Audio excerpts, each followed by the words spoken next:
Initiating moisture protocol.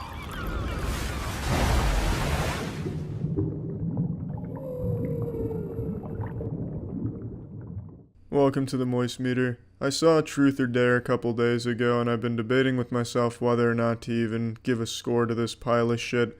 Do I bring the Moist Meter down low enough to even give this movie a percentage on the Moist Meter? It'd be a blemish on the perfect, pristine reputation of the Moist Meter. If the Moist Meter is a diamond ring, Truth or Dare is a pile of dog shit that's been run over by a lawnmower. But today I decided, you know what? People need to know. So let's go ahead and begin. The movie's... It's bad. It's a real stinker. It's a real stinky duty. It's just not good. So the plot is as follows. Some college kids go to Mexico for spring break, and after partying at a bar, they meet a stranger who invites them to hike 5 miles up to an abandoned church to party, and they play a game of Truth or Dare, and the game gets possessed by a demon, and then they keep playing. The demon makes them play Truth. There's just nothing redeeming about this movie. I mean, there's really not. Let's go ahead and pop this shit into the Moist Meter. I'm giving it a 15%. I think that's about what it deserves. I think it's even a little on the high side, but I'm going to give it a 15% because at points it is a so bad it's good movie. There's points here where they treat the audience like they're genuinely fucking stupid and don't understand how the world works, where they say, oh, we need to find this guy who understands the curse. Can we Google him? Oh, I found his Facebook. Let's message him on Facebook. That'll work. And it does work. Yeah, the movie fucking sucks. Really, by all possible measurements, it's just a bad movie. It's like NCIS wrote a horror movie, kinda, at least in terms of technology here. It's just fucking shitty. That's it. So yeah. Initiating moisture.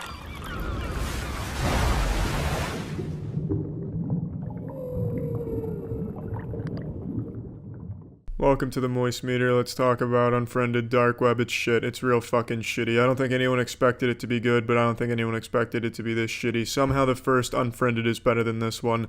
There's nothing scary about this movie. It doesn't even try. It doesn't even go for cheap scares like blood or jump scares. There's nothing. Nothing here to make it a horror movie or even a thriller movie in that regard. The scariest thing about this movie is the fact that they're using Skype. There's nothing here, unless you're afraid of static. And I don't think there's a lot of people out there that go to bed wetting themselves thinking about static. So I don't think there's going to be many people walking out of this theater scared. The only compliment I can give this movie is I like the concept. I like the concept of making the dark web the focal point of the horror or the thrill shit. That's fun. That's a fun idea to explore. I didn't think it's going to be good. No one. Nobody. Absolutely nobody. But I'm going to expand on it a little bit. You know what? Fuck it. Why not? So many bad decisions are made in this movie. Somehow. They knew every move that the characters were gonna make before they made it. It was such this dark web people had someone that could have killed them on the space station too, because apparently they have agents everywhere in the fucking universe. It's dumb. Fuck, it's dumb. Shit, it's really dumb. Let's plug it into the Moist Meter. I'm giving it a 20% because I like the concept, and there was one cool death with the police being used as the executioners. That's it. Unfriended Dark Web, it's not good. See ya. Initiating moisture.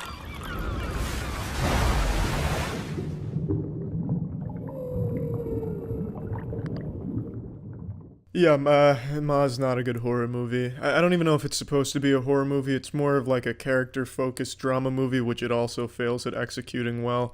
And the only good part about this movie is Octavia Spencer. I think she does a really good job with her character, even though her character is not even that good. It just seems like she gave a lot of effort for the character, and it shows. There's some good scenes from her, but the movie's some straight stinky asshole. I thought this would be a so bad it's good kind of horror movie. I wasn't expecting much, but it's just a so bad it's boring horror movie, or whatever kind of movie it wants to be. I still don't really know. It's like high school drama meets a little bit of attempt at horror at the end, maybe kind of. Like that was kind of a little bit of an idea they had.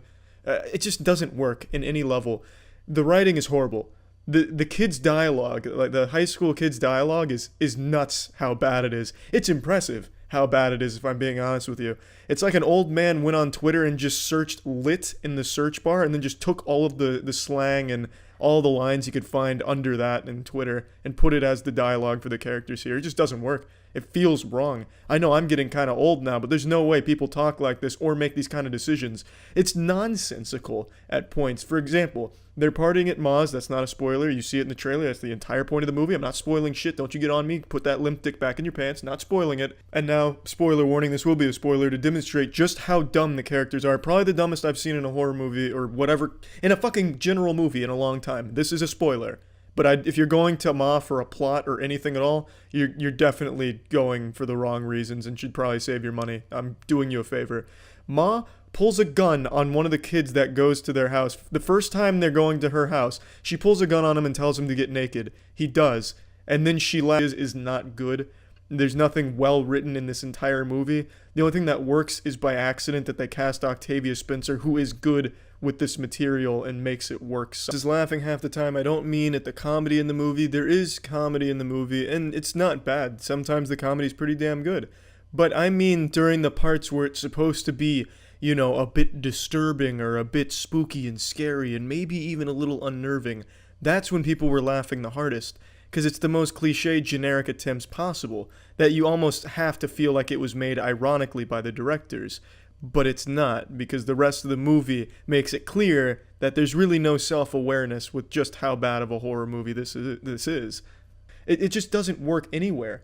As a teen drama, it doesn't work because it's supposed to be like, oh, new kid.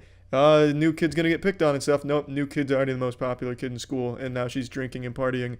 Okay? The drama is she likes a boy, but you know what happens? The boy also likes her immediately, so there's never any drama there. The only character that has any depth or any fleshed out anything in the first hour. It's just not a good movie. Plugging this shit into the moist meter, I'm giving Ma a 20%, and the only reason is because I really was pretty blown away by what Octavia was able to do with such a shitty script. Hats off. If you're watching this, Octavia, you fucking killed it. To the actors and actresses that were in this movie, I'm sorry you got such a fucking bad script. As a concept, this movie's great. It's executed really poorly. That's it. See ya. Initiating moisture.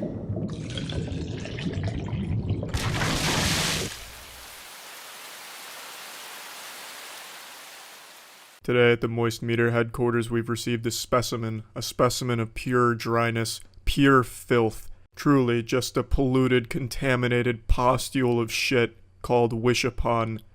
But nonetheless, it is our duty here at Moist Meter Laboratories to analyze the moisture content of this absolute fuckball. So Wish Upon is supposed to be a horror movie. It's not even close to a horror movie. It doesn't try to be scary at any points. And it is without a doubt the worst movie I've seen in theaters of 2017. So the story is nothing new. A girl finds a cursed Chinese wishing box, basically just a fucking elaborate looking fortune cookie. And it can grant wishes up to 7. And after the 7th wish, the person dies. And the catch is, every wish you make will come through, but someone close to you will die as a result. And the wishes the main character makes are the worst fucking wishes in the world. It's like something a 4-year-old would be wishing for. Oh, I wish for infinite chocolate. I wish for a big bounce house made of chocolate. I wish mommy and daddy had chocolate for me all the time. The main character's wishes here were just fucking awful. They suck dick farts. She wished she was popular. She wished the good-looking guy would fall for her. Then after she learned that, you know, when she makes these wishes, someone close to her dies, she still went ahead and made awful wishes from that point forward. It's just so dumb. And it's supposed to be like this Final Destination type of thing where it keeps you guessing on who's gonna die and how. But the deaths were so underwhelming and uninspired, they were just comedic. People in the theater were busting up laughing at every single death because they were done so poorly. There was no surprises, there was no suspense, you knew who it was going to be. There was just nothing, it had nothing going for it. It wasn't scary, it wasn't shocking, it wasn't interesting. It was just so incredibly boring and frustrating to sit through. I would have been having a better time if I was fucking vacuuming up an overflowing Walmart toilet with my asshole. It was just a fucking torturous experience to sit through. There was nothing good for this movie. The best thing I can say about it, the only good thing I can say about it is the wishing box looked cool. That's it. They made a cool little children's toy wishing box. It looked nice. All the characters fucking sucked as well, especially the main love interest. His dialogue must have been written by some type of head executive that just Urban Dictionary'd cool words kids are using these days. Because all that fucking loser did was say dope and say stupid ass lines that are not cool or natural in any context. One of his lines verbatim is right before going in for a kiss. He says, "I'm trying to think of something dope to say." and then pauses for a couple of seconds and said, "I couldn't think of anything dope." His Shakespearean dialogue also shines again a little bit later in the movie where he says, "Don't worry, haters gonna hate." All of this said unironically. It's just amazing how out of touch this movie is with whatever the fuck it was trying to do. Let's just go ahead and let's measure the moisture content here, or lack thereof. On the moist meter, I'm giving this a 10%. Now, I know that seems a bit high, and it certainly is, but I feel that since the movie was complete, it had a beginning, middle, and kind of an end. The ending was so fucking stupid, yet people were praising it on how shocking it was. Spoiler alert, it's not fucking shocking. If they tell you that after the 7th wish the main character is gonna die, it's not exactly shocking when after the 7th wish the main character dies, you fucking troglodytes that think that's somehow surprising. But the reason I'm giving it a 10%, back to the point, is at least it was complete and delivered an experience to theaters, albeit a very negative one. I feel like the proceeds for every ticket sold to this movie, all of that money should at least go to some type of homeless shelter or something, just so that way something good comes out of this movie's creation, because there's no entertainment to be derived here. It's not so bad it's good. It's such a chore to sit through. It's a fucking spiked baseball bat going in your urethra for an hour and a half. But yeah, anyway, that's it. See ya. Initiating moisture.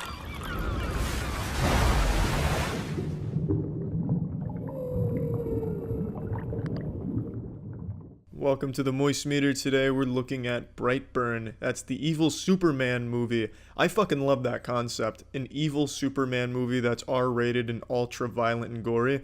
And this movie really delivers on that front. This movie does not pull any punches. It's about child Superman becoming evil and just murdering anyone at all. Just becoming this cartoonishly evil character using his incredible godlike powers to just annihilate human beings. And when I say annihilate, I mean that in the most literal definition of that word. This kid does not hold back. There's a fucking scene where he causes a man to explode as if he just swallowed 10 drums of gasoline and then stuck a match up his asshole. It's just this huge, bloody, gory explosion, skin, guts, intestines flying all over the place. And there's just so many of these, like, unnerving, gory moments.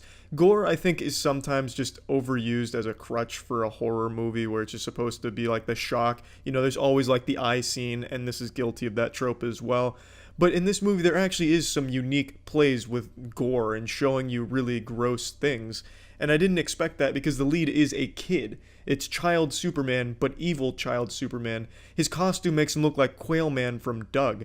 It's a goofy costume, but it works pretty well. My biggest complaint about the movie is that the horror aspects of it don't really work. Its jump scares are predictable, not effective, and it doesn't build tension very well. The movie's at its best when it's just showing this kid toying with his victims and then killing them. The story isn't that great either. There's not a whole lot of depth to any of the characters except for the parents. The parents do a great job. I think they were strong characters, but the kid has really no development or anything at all. He's just a very two-dimensional character. One second he's a normal kid who, just standard human being, and the next second he's an evil superpowered guy because he had a dream where he was super powerful and now he wants to take over the world. And there's really no development, there's no conflict, there's never a battle within himself like, hey, I used to be a kid that loved his parents, now I'm evil, maybe I should think about this. There's never any of that until the end of the movie. He has a moment of self-reflection, but it's kind of shitty and ham-fisted because throughout the entire movie, they showed none of that. He didn't do anything that even resembled doing something good. It was all just the most evil path he could have taken. And so I think it was a little silly to try and all of a sudden at the end reel it back and make it seem like, hey, he's still just a kid trying to figure himself out. No, you've established he is just straight evil in all possible ways. You made that really fucking clear when he started murdering people who gave him a Jolly Rancher flavor he didn't care for. The kid just kills anyone and everyone for no reason at all. There's like a fucking phase montage of him just causing devastation across the world for no reason. Collapsing entire shopping centers because they were sold out of Yu-Gi-Oh packs.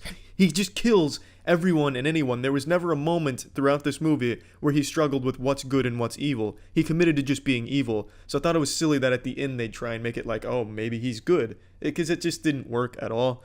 And that's not a huge complaint because I don't think this movie really relies so much on its story or its narrative. It relies on its concept and its execution and showing you just how devastating it could be if Superman was a bad guy. And I think it's a really fun thing they explored, and I'm excited to see more from Brightburn universe if there is more. It'd be really nice. So let's plug this shit into the moist meter. I'm giving Brightburn a 70%. I wish the narrative was better. I wish it told a better story. However, I think it did just enough. It gave you the premise and it showed you a lot of cool shit about him becoming the ultimate evil. And it was really a refreshing spin on superheroes. It was a really disturbing look at it, and I really appreciated the risk they took. And I enjoyed it for the most part. I really think they missed the mark with their horror elements. It was just really generic in that regard, but everything else it did well. A lot of things will definitely catch people off guard in terms of its gore and how the kid does his shit. It's just a very interesting movie that was executed well. I have a lot of respect for this. It was a good movie. That's it. So yeah. Initiating moisture.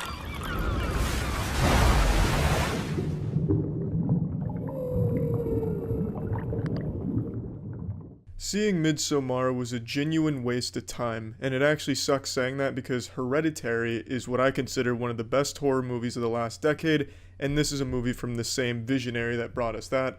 But Midsommar is just a fucking stinker. It from start to finish, it's just bad. The best parts of this movie are the cinematography, which is absolutely spectacular. The cinematography is superb, and the acting. All of the characters are really well portrayed, and I actually cared about the majority of the cast. Those are the only two good things about this movie. Everything else just doesn't land. It tries to tackle themes of like grief and relationships. However, in terms of grief, the grief portion happens in the first 20 minutes and then is forgotten immediately. It's not really woven throughout the plot, at least not effectively. It just really misses on all of the themes it goes for, and that's not even that big of a deal in the grand scheme of this movie in terms of its problems, because everything else fucking sucks too about it.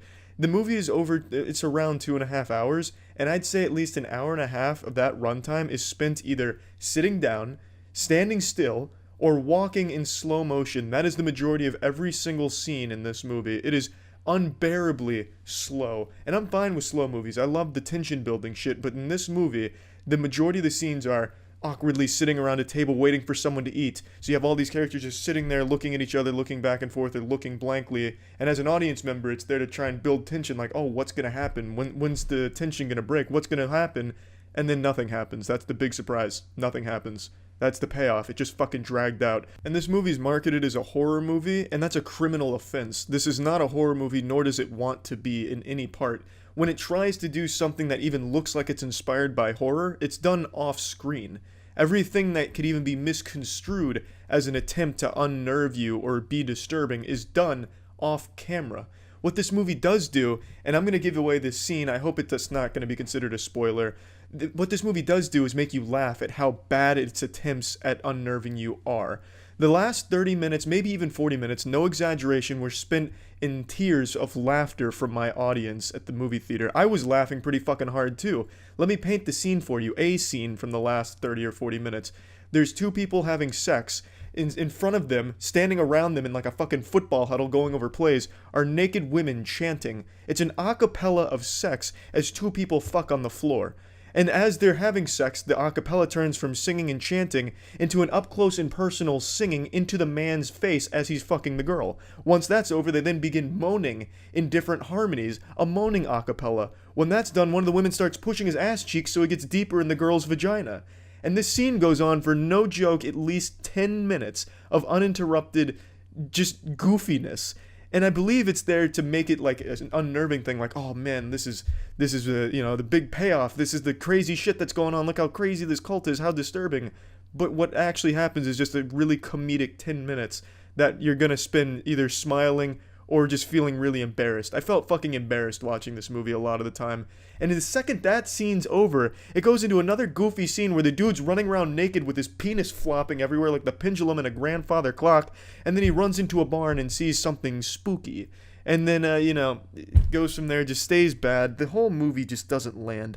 Nothing in this movie works at all. The cult shit, I love the concept, and I like what the movie, I think I understand what the movie wanted to accomplish, but it doesn't even come close. You get like this pseudo-comedy, boring piece of shit that in no aspects succeeds in where it needed to or wanted to. Another thing I can compliment though is the sound. I really appreciated the sound when it wasn't just moaning. I appreciated that. That worked pretty well. But again, there's just not very many positives I can give to this movie. It is so boring. Everything drags so long. You're waiting for something, anything at all, even remotely interesting to happen, and it never does. But then you get like 30 or 40 minutes of goofs and giggles, so I guess that's something. But man, it's just not good. It's not even like a deep movie either. There's really, like, all of the metaphors and symbolism it wants to hit pretty much hit you over the head with it. There's nothing too, deep about it that you could pick apart and really digest and come up with your own fan theories, because you're going to pretty much get it, I think, for the most part, as a general audience member. It's not really a thinker, it's just a straight fucking stinker. It's just not a good movie, and I'm so disappointed, which is why I'm ripping into it kind of hard, because Hereditary was fantastic. It was a great movie until the last 10 minutes where I felt it kind of fell flat. But really, as a whole, the movie was fantastic, and I think it's a little unfair to compare works, even if it's from the same visionary. But in this case, I can't help but draw the comparisons, because it has a lot of the same fun cinematography Hereditary had. It had a lot of the great performances that you got in Hereditary, and it just doesn't even come close to even being in the same ballpark as that movie. It's just bad. Bafflingly bad. Like, even like if you can pick out plot holes too. Like, the narrative doesn't work. Like, a traumatic thing happens to the main character in the beginning, and then that's the end of it. Completely forgets that ever happens. At no point is it ever really brought up throughout the rest of the movie. Like, it's just so much wrong with this movie. I wouldn't recommend it at all. It's a genuine waste of time. Plugging this shit into the moist meter, I'm giving Midsommar a 25%. I like the creative cinematography. I like that it's not just standard, boring shots. It's framed beautifully. I also really enjoyed the characters, the performances from the actors. Those were second to none. And the sound department kind of killed it as well. But the movie as a whole piece, a whole product, is just not good. It's like offensively not good if you're a fan of Hereditary. And that's unfortunate, but that's what it is. Not really worth seeing. That's it. See ya. Initiating moisture.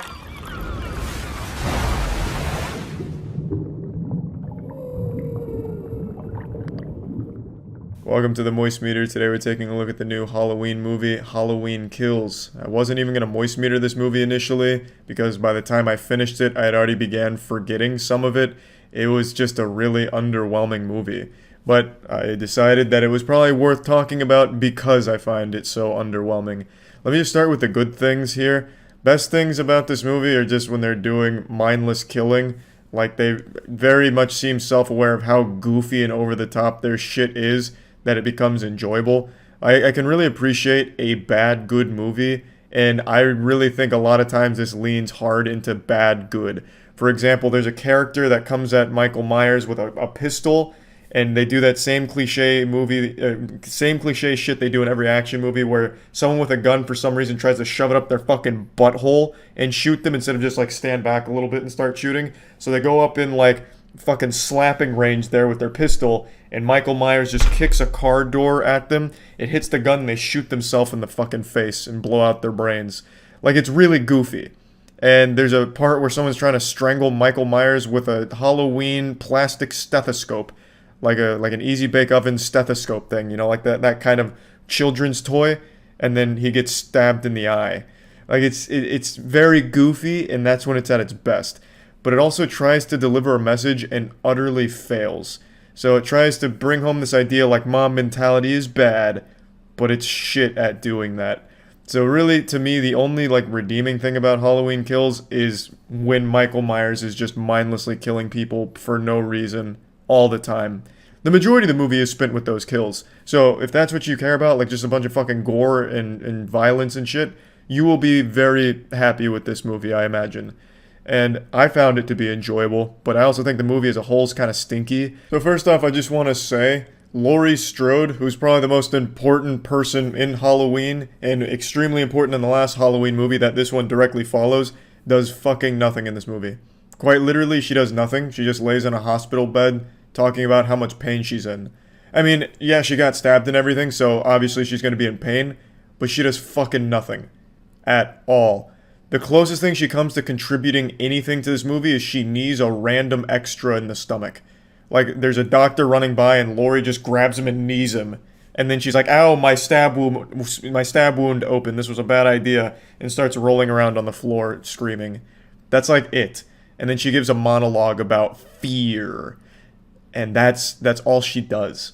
So I think it's really stupid, that they would sideline like the most important character here and instead follow the dumbest characters so far.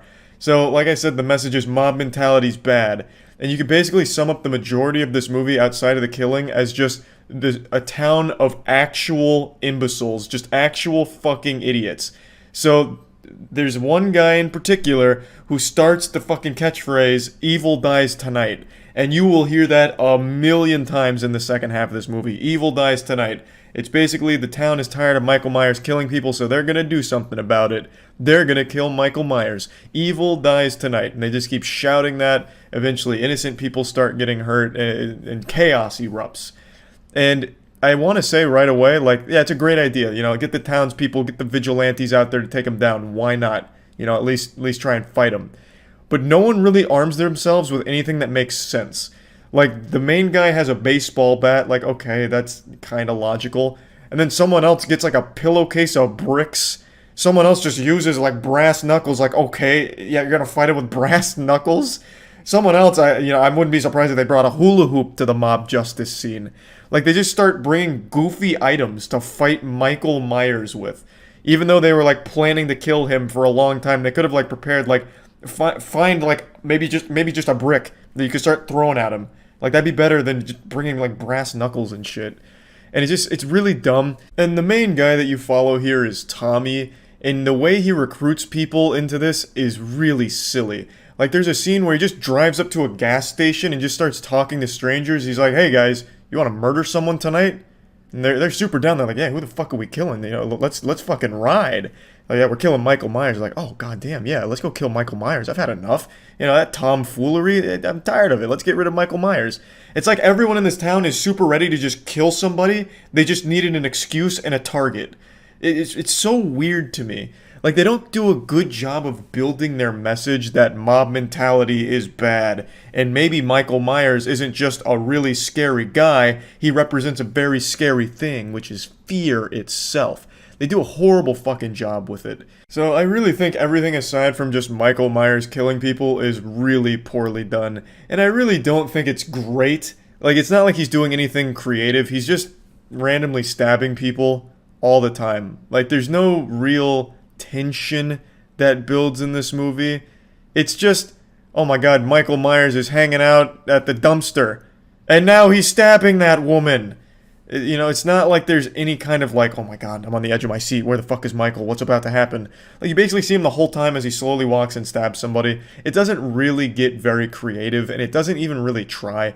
It's just, he just starts stabbing someone. Like, even when he kills someone, he'll just keep stabbing them. So he'll take a couple, like, you know, he's in someone's house and he's just killed this old man, and then he just grabs a couple more knives and starts just putting them in his body. And then that's it. Like, it's goofy, and that's enjoyable to me, but I really think it's just poorly done. And they really try and go hard on gore, but they don't do that well either. It's like everyone here is just a balloon of meat waiting to pop. Like, there's a guy who jumps from a building, and when he hits the ground, it looks like he fell into a jet turbine. He's just like fucking minced meat all over the place. And that's basically all of the kills here. They just explode into guts. Like, off of anything. If he's strangling someone, they just fucking explode. So it's not exactly like the most riveting action and gore. It's just kind of like, hey, here's a lot of gore. And like I said, I enjoyed it, but I also don't think like it's super well done either. And I feel like this movie has no payoff at all. Like, it is so desperate to be unpredictable that it becomes, I guess unpredictable is the wrong word. I'm not trying to spoil anything, but this movie has no payoff. You go on this adventure and you get nothing out of it except for like some goofy kills and some silly moments. But I don't really think you walk away like overly impressed with the movie either. I liked 2018's Halloween movie. I had a good time with that one. I thought that did some like fun stuff. And again, I don't think it's a perfect movie or anything like that. And I still think the original Halloweens are better. But this one I just feels not great. Like, it's really not. It's a pretty underwhelming movie with really stupid characters. And so let's just plug this into the moist meter. I'm giving Halloween Kills a 40%. I've been pretty harsh on the movie, but like I said, overall, I did enjoy it because most of it is spent with Michael Myers just going on a killing spree, and I think Michael Myers is a cool character. I don't think he's as cool in this movie as he has been in other ones, and I think they actually do a disservice to the Michael Myers character by the end of it. But I still did enjoy watching Michael Myers be menacing, and like the things that he does along the way were entertaining. So overall, I wasn't like completely like this was a waste of my time, but I also wasn't super happy that I spent an hour 45 watching it either. So yeah, that's about it. So yeah. I haven't showered yet, I'm sure you can tell. I gotta keep that Fazbear grease on me. So, I saw Five Nights at Freddy's the second that it released in theaters. I wanted to make sure I was planted, swamp ass, in seat, ready to be blown away. I'll be fully transparent here. I went into this film without the highest of expectations. I expected perhaps a fun, bad movie. Not necessarily because I think the property's weak or anything. It's just video game adaptations don't normally land. They're usually pretty stinky. But I was hoping, maybe I'd be pleasantly surprised.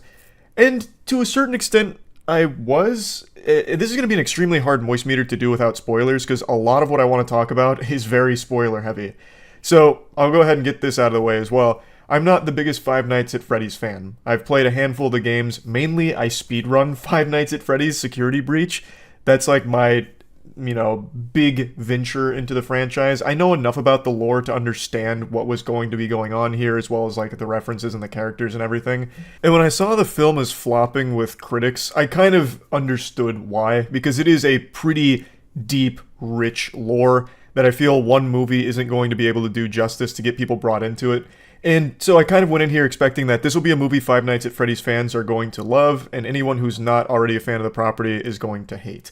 And now that I've seen it, I think that's probably pretty accurate. So let's go ahead and dive into the old Fazbear pizza here. So, what I really liked about the film is the main character. I actually think Josh Hutcherson is the best part of this film. He also happens to be a fellow Hunger Games co-star of mine. Josh and I go way back on the set of the Hunger Games Mockingjay Part 1. Some might say I taught him everything he knows about acting, but I'm not here to toot my own horn. Point is, he is the best part of this movie. He plays a troubled man who watched his brother get kidnapped in front of him while he was a young boy, and he is still haunted by that memory to this day, all these years later. Every single night, he goes to bed to go to that point in time in his mind. He dreams that moment every single night because he believes somewhere deep in his psyche, he saw the person that kidnapped his brother and he wants to catch him. So he goes there, tries to get more clues to try and catch the person responsible for kidnapping his brother so many years ago. It's a really interesting concept, and it plays into the overarching plot pretty well. I would have liked it to have more of a role in how things pan out towards the end, but I'm still very satisfied with what they did with that. I think it's a really cool concept. Aside from that, everything plays out exactly how you expect it to if you're familiar with the games. Mike, the main character, gets a job as a security guard at Freddy Fazbear's place. It's actually kind of goofy how he gets there. He was a security guard at a mall beforehand, and then he saw someone that he believed was kidnapping a child, and he just beats the fucking daylights out of him in a fountain. Like, he tackles him into, like, a fountain, and just gives him knuckle sandwiches out the ass. He was feeding him more knuckle sandwich than Freddy Fazbear fed kids pizza. Like, this guy was going crazy on him, so Mike brutalizes the guy, which is never really touched on again, even though I feel like he would have been locked behind bars after that incident. It was a big misunderstanding. He wasn't actually kidnapping the kid, it was his dad. And then after that, he gets the job as the security guard. Now, the movie is absolutely at its best when it's at least trying to be a horror film. This is by far my biggest critique of it. There's only a handful of scenes that even attempt to do anything unnerving or tense or scary. Now, it's important to mention that if you're familiar with their games, then you know the backbone of the scares of Five Nights at Freddy's is jump scares. Would you believe me if I told you that there's almost no jump scares in this movie? I think there's only 2. I think there's 2 jump scares in the entire runtime of this film, which blew me away because I thought this would be like a completely unapologetic jump scare like bonanza. But it wasn't. And for the first time in history, I swear on a stack of Bibles, it actually was a detriment to not rely on jump scares because that's what built the franchise in the first place. So I really think this is like one of the few movies that really could have benefited from having more of them. Now, ordinarily, I think that's extremely cheap for your scares, because usually I'd prefer if you'd try and actually build tension, be unnerving and all of that. And since they weren't using jump scares, they did try that but it doesn't really work super well most of the time. So let me give you an example. A scene where a character's hiding in a closet and a light's flickering behind them. You can see an animatronic fucking rabbit giving it like some psychopath eyes, giving it the stink eye. And it becomes less tense and more silly. Because at its core, looking at animatronic animals being evil is a silly, wacky concept. So the tension building doesn't really work in the film. So I think this really would have benefited from just, playing it safe with jump scares. I think that would have been a little more effective. But even if it's not the best when it comes to frightening the audience, I still think it's at its best when it's at least trying to. And when it's doing that, it's very fun to watch. Like, the animatronics look amazing in this movie. The animatronics look spectacular. Like, I think they did a great job with Freddy and the gang. I really do. And there's a scene in particular where some rapscallions, some less than savory individuals break into the establishment to try and destroy it, just ruin it, even though it's already fucking disgusting. But they go in there to cause a ruckus. And the animatronics fight back. And it actually gets kind of gruesome at one point. Like, I was actually surprised. It's a PG-13 movie, but there's actually a couple scenes of gore, which I think is good. Like, I think it added to it. This movie was never going to be R in any universe. That would be extremely stupid. Five Nights at Freddy's is a property that's enjoyed primarily by the younger demographic, and you can't have an R-rated movie that kids can go to. So it was always going to be PG-13, but I am shocked at some of the stuff they put in here during some of these kills. I'm happy about it.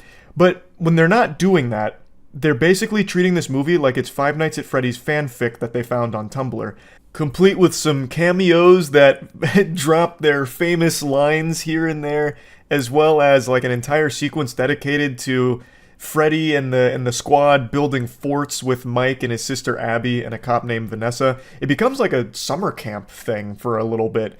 Like, they treat half of this movie like it's a fucking episode of the Rugrats sometimes. Like, it just feels like it clashes with the tone of the horror of Five Nights at Freddy's. Perhaps it's because I haven't played every Five Nights at Freddy's game and I'm not super deep in the lore. Like, I'm not like a lore historian on it. But for the film, I feel like it would have done better if they leaned more in on the unnerving aspects of it, as opposed to kind of making it a 50-50 thing where 50% of it is kind of bubbly and sweet, and the other half is the more horror stuff. But again, maybe that's just not me maybe that's me not being knowledgeable enough on how the property plays out in the lore. But those were my least favorite parts. And especially because I think a lot of times the writing gets very, very silly. So in that scene I mentioned about the fort building, the cop, Vanessa, is like, best day ever! Like, she's having so much fun. She loves being at Fazbear's place. She's loving that Mike and his sister Abby are getting along really well with Freddy and Bonnie and Foxy. Like, they're having so much fun, and she couldn't be more happy. But then Mike and Vanessa go to a broom closet, and Abby plays the guitar and kind of like shocks herself, which of course, it's scary, and Mike freaks out and Vanessa freaks out, and then she immediately flips this switch where she's like, don't you ever come back here again, Mike. If I ever see Abby in this facility one more time, I'm going to shoot you. Like, she just directly threatens him, even though the cop Vanessa has been actively encouraging Mike and Abby to play with the Freddy and the friends and like be part of the crew here and have fun. Then all of a sudden she's like, I'm gonna fucking shoot you if I catch you here again. Like, it just feels like there's scenes missing where it builds up to her like disdain for them being here, because like actually 30 seconds ago she had the biggest smile on her face, grinning ear to ear. So it just feels like maybe they knew where they needed to go but didn't know how to get there in a smooth manner. So sometimes it just fucking flips. And I think it's actually exclusive to the cop Vanessa, because her whole role in this film is kind of just to be the Five Nights at Freddy's wiki. She is basically just an exposition robot. She's not really so much a character in the film. She's more like a YouTuber who swoops in and wiggles their finger. Well, actually, Mike, did you know? And then goes into like this whole exposition, dump on what's going on. So, like, it's no problem with the actress or anything. I actually think she did a fantastic job on screen. It's just, she was written to kind of only be here to be a savior out of nowhere to keep people alive if things get a little too hairy, or inform the audience of the overarching lore that's taking place, or what's actually happening here. So it just feels odd. Like, I wish they had done more with her as opposed to just making her the Wikipedia page for Five Nights at Freddy's. She's not the only character that I feel is written kind of poorly. There's actually a couple that seem like they're only here to remind the audience that these animatronics can kill. So they're kind of there just to die and nothing else. But aside from that, I think what it focused on with Josh, I don't know, I'm calling him Josh. We may be Hunger Games, veterans, but we're not on a first name basis. Mike, the main character, and his sister Abby are really the focus of it, and everything that happens around them outside of what happens inside Freddy's place is kind of just very odd. Like, it starts to fall apart. I really want to talk more about this movie, but it is all spoilers. This is going to be a minor spoiler, but I just have to mention this because it is such a head scratcher of a plot idea. So, minor spoiler, just fair warning here. A big thing that drives Mike to take the job as a security guard at Freddy's place is he may lose custody of his sister because his evil aunt is trying to get the girl so that she can make money from the government off having that kid. Even though she seems to already be really financially well off, and it's not like the government's going to be paying her fucking millions of dollars for this, but regardless, I think that's already a bit of an interesting idea. The way she goes about it is she wants Mike to die. Like, she even contemplates having him killed. All so that way she can take custody of the daughter to make, like, a monthly paycheck off having the kid or something like that. It's a really weird motivation, and it's not even really important to the plot. It's really just there because it gave Mike a reason to grab that job as a security officer.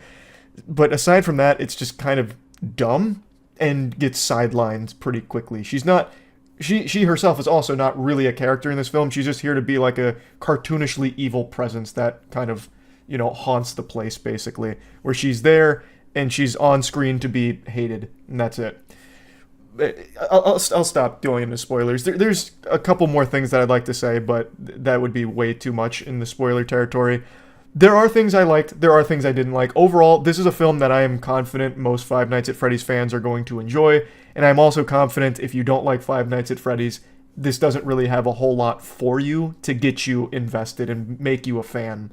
Although I do think the concept with Mike and like going into the dream state to try and solve a kidnapping case is interesting enough that I think it might push people to at least check out Five Nights at Freddy's lore to some extent. And Five Nights at Freddy's lore is actually pretty fucking good. Like, it is pretty interesting. So, maybe that will be what happens. I also mention this because a lot of you saw the video. There was also a fight that broke out at the premiere of Five Nights at Freddy's. This is the last movie I would expect people to be throwing hands at, but I wanted to mention that. They're calling it the Fight of 87, which is a reference to Five Nights at Freddy's with the Bite of 87, where for some reason a bunch of people just started brawling in the theater on opening day for this movie. So, just wanted to toss that out there. I did see the video. Very, very wild. Anyway, plugging Five Nights at Freddy's movie into the moist meter, I'm going to give it a 45%.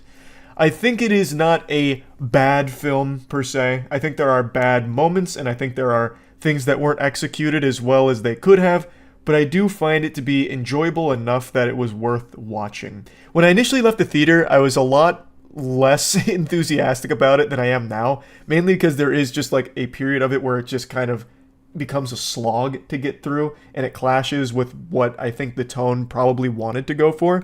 But looking back on it, I really did enjoy it with my friends. Like, we were talking to each other a little bit back and forth, whispering, of course, because we're not trying to disrupt the theater, about, like, how it ties into Five Nights at Freddy's lore. And then also, like, there were a couple scenes where, like, all fucking five of us, all at once, when it happened on screen, went like this and then like that, because it was so nonsensically dumb what just unfolded. So it was a fun experience that I did enjoy, even though overall I don't think it's an amazing adaptation for the property. I think it's good enough that fans are going to be satisfied, but I don't think it's strong enough to stand on its own 2 feet where people that aren't already invested are going to get invested. I think they're going to maybe leave a bit disappointed. But anyway, that's really about it. See ya. Initiating moisture.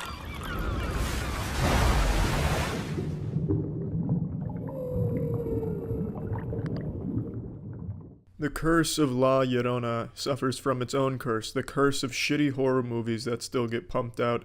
This shit's super generic, super cliche, except the writing is even worse than modern horror movie standards. You know how people complain about dumb decisions and nonsensical shit the characters do in horror movies? This amplifies that to like level 100. This shit is the final boss of bad horror movie character decisions and writing. The movie's not good, and surprisingly to me, it takes place in the Conjuring universe, which has become a universe of pure mediocrity. So this fits right at home in there, definitely towards the bottom even of that shit ladder. But other than that, the only thing I can say about this movie that's almost a positive is there's a couple of scenes in here that do a good job of building tension up to a jump scare. And I also respect that it's unapologetic in how lame of a horror movie it is by only using jump scares for its horror.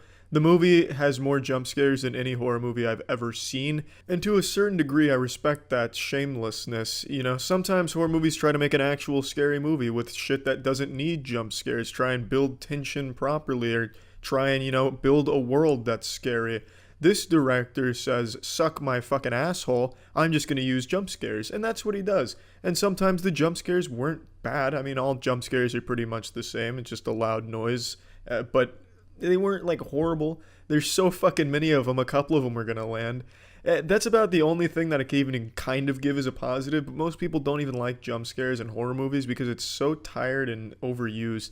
Speaking of overused, this movie does that whole flying around thing when they're getting possessed that makes the theater laugh every time. I don't know why horror movies still have a character flying off screen, getting yanked off screen. It's goofy to look at. It looks like some Scooby-Doo shit. Hereditary, not scary. That trend needs to die real soon. The movie's bad. Acting is bad. Story, really shitty. Writing, really shitty. To give you an example of why I think the writing's so shitty and why I think the character decisions make even less sense than most horror movies, that for some reason when you say a stranger's grabbing you trying to diddle your cock or something, it makes no sense, and I absolutely hate that cliche. They bring in Tuco from Breaking Bad as the super villain annihilator, the Avengers of religion, so he comes and he gets rid of La Llorona for them by stabbing her with the cross. Spoiler alert. I mean, the Conjuring series, the universe, always has the exact same ending where they confront the demon in a 1v1 sniper battle on Rust, and then they end it by doing either some type of stabbing with the crucifix or saying the demon's name. It's dumb every time, and this one's still dumb. It's a shitty movie, bad horror movie. Let's plug this shit into the moist meter. The Curse of La Llorona gets a 15%. Yeah, that's it. See ya. Initiating moisture.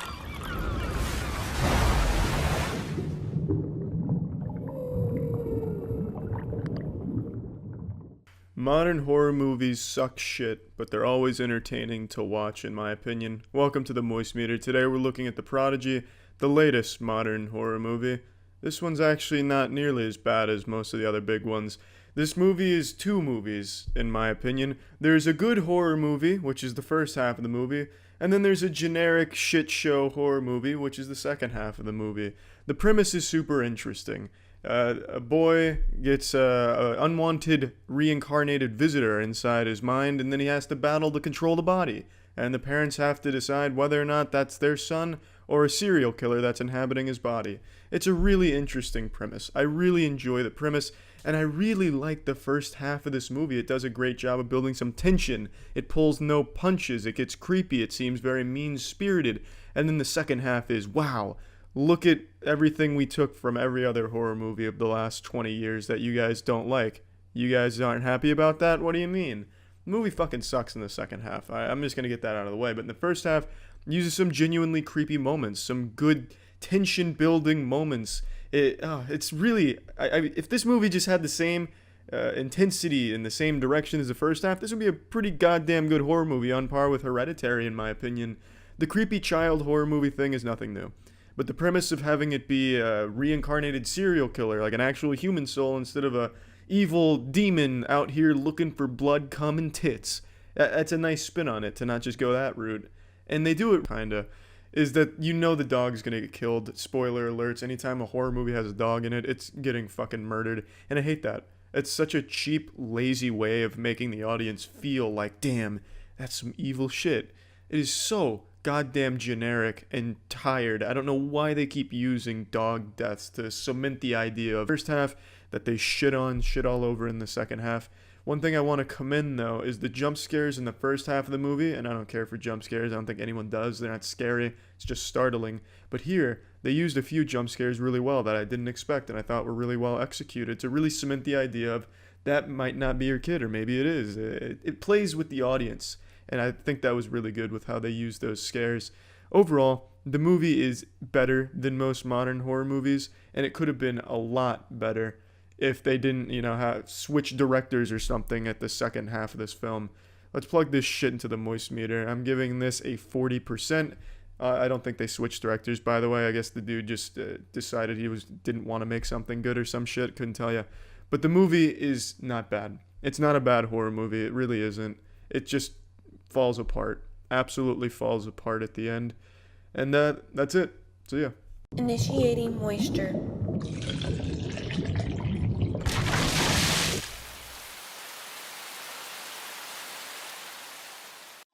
Hello, Yoodle Toodle, and welcome to the Moist Meter. One of the biggest complaints I've seen in the comments over the course of the Moist Meter's history so far is the lack of background, the white walls making it seem like some type of fucking insane asylum, really lack of professionalism. So, I got this jumbo Asian man sticker as a gag gift for Christmas, and I thought, that looks like a pretty professional background. So, I was listening to you all in the comments, and now I'm saying you can hold my penis. There's your background right there.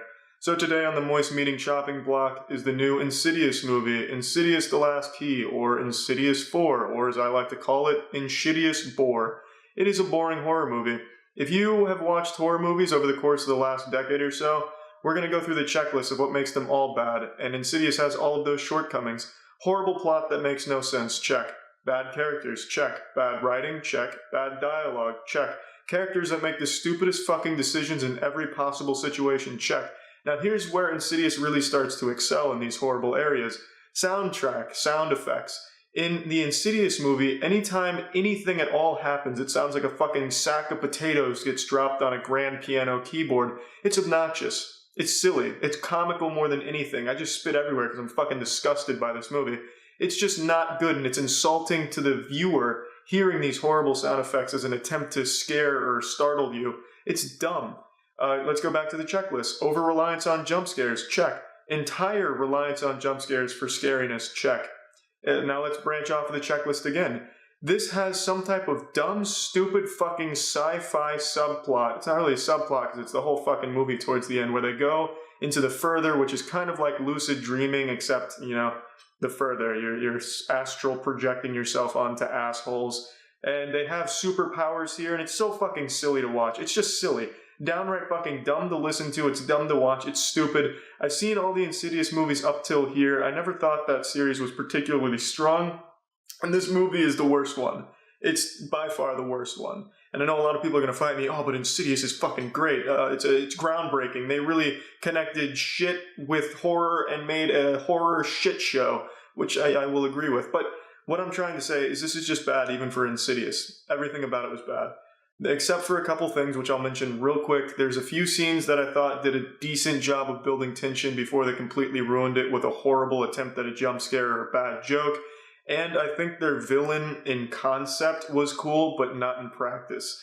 Up until the end, they did a decent job of teasing the villain and making him seem very cool and mysterious, but then at the end, they lift the curtain up, they blow their whole load. It's like watching your porn video and it closes out suddenly and you see your reflection in the phone screen and the computer screen, and it takes you out of the experience. It makes you upset, and that's what the ending did to this villain.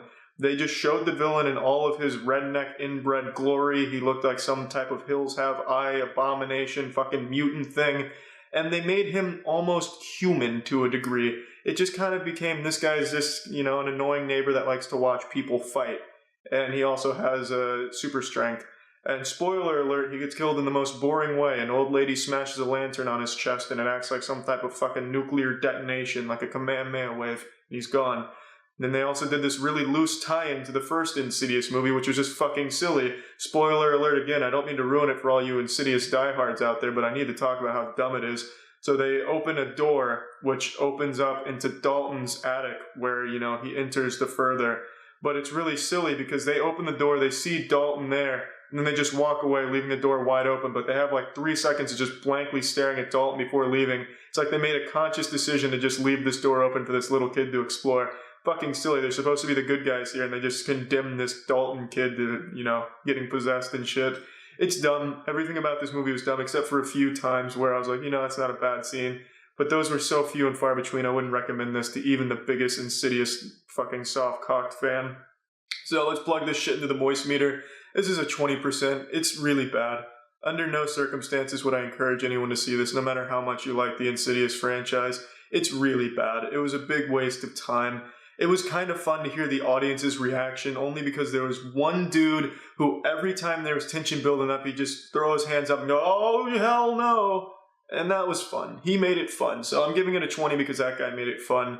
It's just not a good movie. It's really not. If you're a horror fan, you won't like it. If you're a fan of movies, you won't like it. If you enjoy anything that's even an iota of fun, you won't like it. It's just not a good movie. That's it. See ya. Initiating moisture.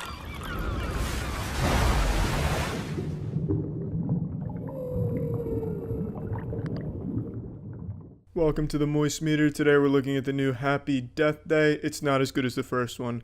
I don't mean to come out of here, hitting you with the naked man, giving you the goods right away. I'm not trying to come out here guns blazing, but I am disappointed with the movie, and you should know it's not as good as the first one. It's really not.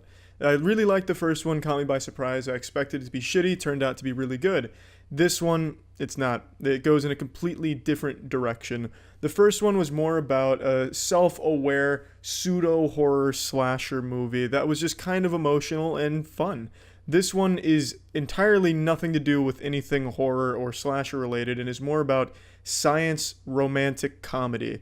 And that's a huge step down in my opinion, but it's not like they do a bad job with it. In fact, Jessica Rothe really fucking carries this movie. She's absolutely fantastic here. She sells so well the emotional moments in this movie as well as just the fun.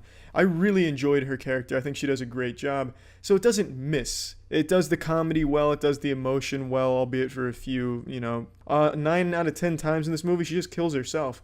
Albeit she does it in creative and entertaining ways because it's self-aware shit, like she goes skydiving in a bikini and then just fucking explodes on the ground in front of her bitchy sorority. Like I said, Jessica Rothe carries the shit out of this movie. It is a really decent movie entirely because of Jessica Rothe. I wouldn't consider this a bad movie. I wouldn't. It does romance, it does comedy well, but it just is a lot worse than the first one. And there's a ton of plot holes here that I don't think anyone's going to really care about going into a movie like this. But if you've seen the first one and you like the first one, I can't imagine you'll like the direction it takes here. But anyway, let's plug this shit into the moist meter. I'm giving Happy Death Day to You a 50%. It's a fun little rom-com for Valentine's Day, I guess. If you're trying to get a little over-the-pants hand job in the movie theater, I guess it could serve that purpose. But otherwise, if you're a fan of the first one, you're not going to walk away from this one as excited or happy about seeing this. And that's a shame because I thought the first one was creative. This one's just, I don't know, it's kind of just a misguided. That's it. See ya. Initiating moisture.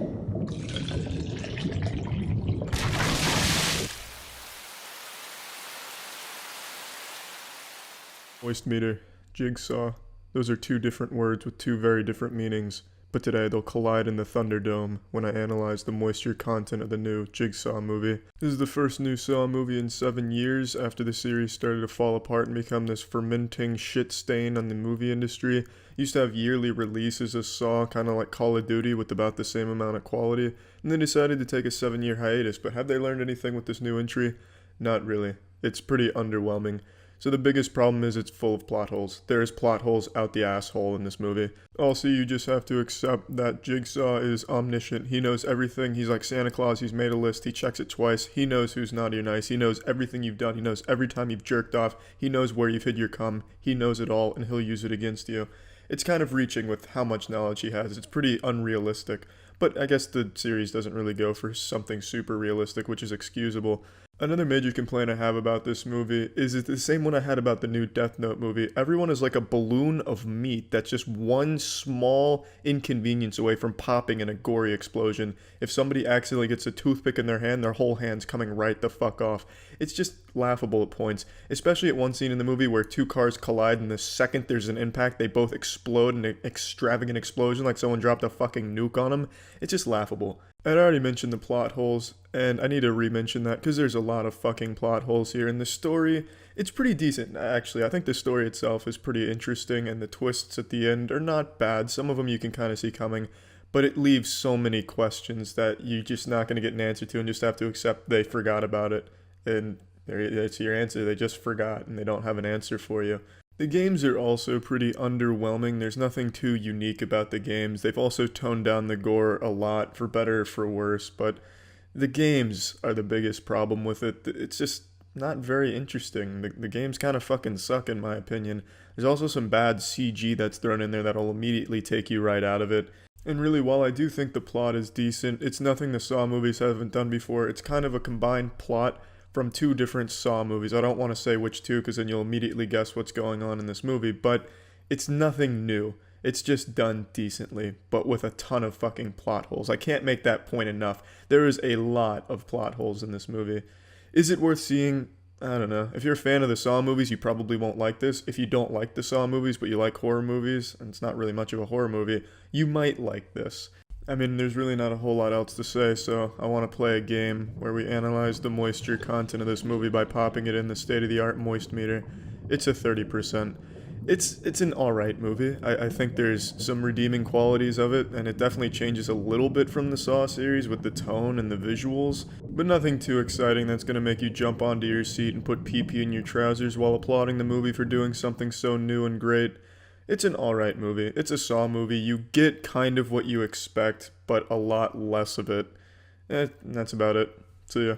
Initiating moisture.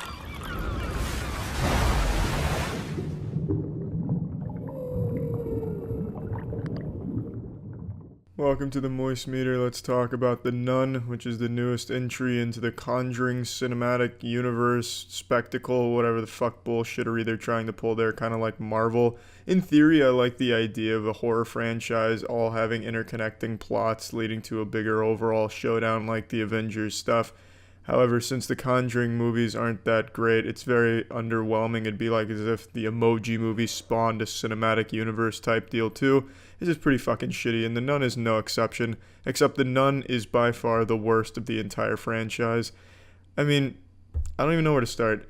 It seems like every single horror movie recently has been filmed by the same guy who just keeps reusing the same shots. It's like the director of The Nun was just copying the homework of every other horror movie director that is also as bad as he is, and didn't change any of the work really. He just put his own spin on it with the bad things being nuns. It's so underwhelming. This is less of a horror movie and more of like a zombie monster movie. It's really light on anything you can consider scary and very heavy on here's some monsters and a really shit plot. There's a scene in here where there's a guy summoning a demon and it looks straight out of a video game, and the plot is he was summoning something evil. And then the knights came in and stopped the evil summoning using the holy hand grenade blood of Christ. Banished him back to hell. That's an actual plot point in this movie. It's so fucking dumb. It's awful. The movie's laughable. It's not a good horror movie at all. It's not even a good movie at all. It's as generic as it could possibly be, but not even generic enough where it's passable. It's just underwhelming. It's like aggressively like grab at their face and their neck, go for like strangling, but he's so fucking dumb, so he'll be like strangling them and then stop strangling them to like fiddle his dick or something off to the side, so then they have a chance to do something. Also, the priest in this movie, who's supposed to be like this elite Vatican operative to banish demons like a motherfucker, like the Jason Bourne of demon banishing, he does nothing. He's just a perpetual damsel in distress who contributes nothing to the movie. It's just not a good movie. There's very few compliments I could give this movie, so I'm not even going to bother trying to fish for those because they're nitpicky compliments, like a couple things I liked in terms of the setting. But let's just go ahead and plug this shit into the moist meter. I'm giving The Nun 25%. It's, it's a shit-ass horror movie. as generic as they get. I actually thought some of the other entries into the Conjuring universe weren't that bad, especially the first Conjuring. I like the first Conjuring a lot, and Annabelle Creation I thought was strong too, but overall it's just a really weak franchise, and this is by far the weakest one they've thrown into the melting pot of shitty horror here. That's it. See ya. Initiating moisture.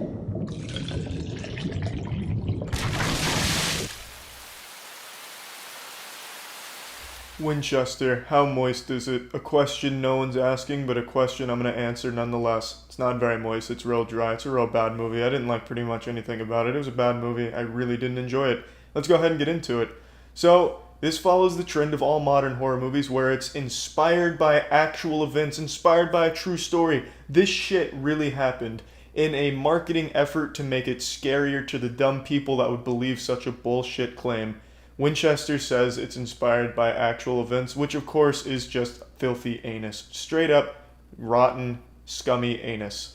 This movie is as inspired by actual events as I, Robot is inspired by the time I built a Gundam figurine when I was 6. The only facts this movie gets correct are the Winchester mansion existing and being a labyrinthian maze, and Sarah Winchester being the one who made it that way. Obviously not with her own bare fucking hands or anything, but she had people working on it around the clock. I'm not here to ass blast you with a history lesson here or analyze the Zapruder film on Sarah Winchester's mansion building. Do your own research, but spoiler alert, she didn't build it because of some type of ghost story or Pirates of the Caribbean curse or anything that this movie tries to convince you of. So just look up the real reason. It's a fascinating story. Let's get to the movie though. Only thing I liked about this movie is the setting. The Winchester mansion served as a really cool set piece, and I thought they did a great job with that. It just had a certain charm to it, and there was a lot they could have done with it. There was so much potential of using the Winchester mansion, but they clearly didn't utilize it to its fullest by just having doors slammed shut like Scooby-Doo. It's fucking dumb. The movie relies entirely on jump scares to scare you. 100%. There is one scene where there's 3 back-to-back-to-back-to-back jump scares. It was silly, but that was actually probably my favorite part of the movie. I actually would encourage a horror director that wants to make an over-reliance on jump scares to double down on it and make everything all about a jump scare. This movie was super close. It ticked all the boxes on jump scares, how to do them, what to do with them. Every time you expected a jump scare to be there, there was a jump scare there. Every jump scare you've ever seen in a horror movie was likely replicated in this movie, but they started to drift away from that in the second act and try to make it a more story-driven or message-driven piece, and it just really fell apart. And it ends with a fucking shootout with a ghost. So I'm not trying to spoil this movie for all enthusiasts out there excited to see Winchester all for you, but towards the end of the movie, the main character gets in a literal shootout with a ghost. It was very silly. Very, very silly. Like, that's some shit you'd see on some Saturday morning cartoons in the 90s. But that's how it ends. More complaints I have that I could pick apart this movie all night and day, but I'm not going to. Every problem that most people have with modern horror movies is in this movie.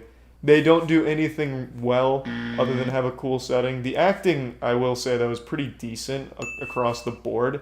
They really sold their shitty characters, which is impressive.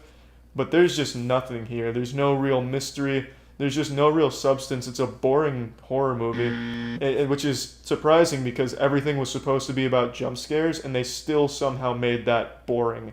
At no point was anyone on the edge of their seat. I went to this movie on opening night, and there was only about 8 other people in the theater, so no one really cares about this movie, but I'm still going to moist meter it anyway because it was a bad movie, and I think people should at least be aware. Would I say it's a so bad it's good movie? Almost. It really teeters on that edge of being so bad it's good, but I don't know if it quite reaches that threshold. Let's just jump into the fucking conclusion here. There's just not a whole lot for me to pick up. Well, I mean, there's a lot for me to pick apart, but there's not a whole lot I want to pick apart because there's just no point to doing it. Just looking at a trailer, I think you can get a sense for how bad the movie will be. So I'm going to give this movie 15%. It's just not good on any conceivable level. The only thing good about it is, I guess, the acting and really just the setting. But it's more disappointing that they had such a great setting because of how bad the movie turned out. So that's it. Yeah. See ya.